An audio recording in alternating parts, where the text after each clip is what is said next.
Hello সবাইকে, কেমন আছো সবাই?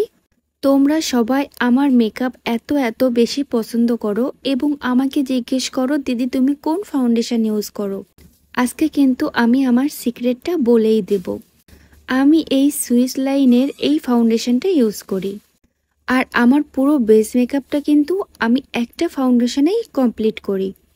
এই ফাউন্ডেশনটা এত বেশি সুন্দর, এত বেশি ফুল কভারেজ, তোমরা দেখলেই বুঝতে পারবা। আমার যেহেতু প্রতিদিনই শ্যুট থাকে সেহেতু আমার তো মেকআপ করতেই হবে, তাই না? এই ফাউন্ডেশনটা এত বেশি সুন্দর যেটা আমার আর অন্য কিছু লাগেই না।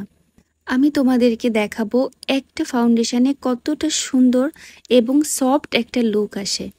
আমি কিন্তু আমার ফেসে পুরো ফাউন্ডেশনটা হাত দিয়ে ইউজ করি, তারপর বিউটি ব্লেন্ডার দিয়ে জাস্ট একটু ব্লেন্ড করে দেই।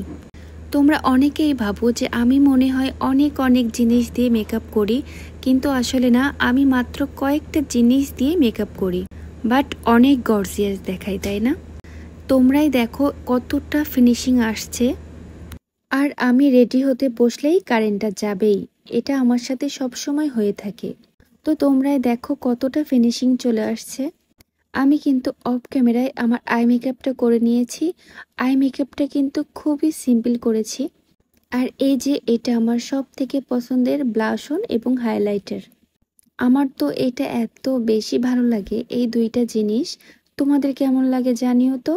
শুধুমাত্র একটা ফাউন্ডেশন দিয়ে যদি এত সুন্দর একটা বেস মেকআপ করা যায়, তাহলে কিন্তু মেকআপ করার সময়টাও কম লাগে এবং অনেক প্রোডাক্টের দরকারও হয় না। আমি জানি এখন তোমরা জিজ্ঞেস করবা দিদিভাই তুমি এই ফাউন্ডেশনটা কোথা থেকে নিয়েছো।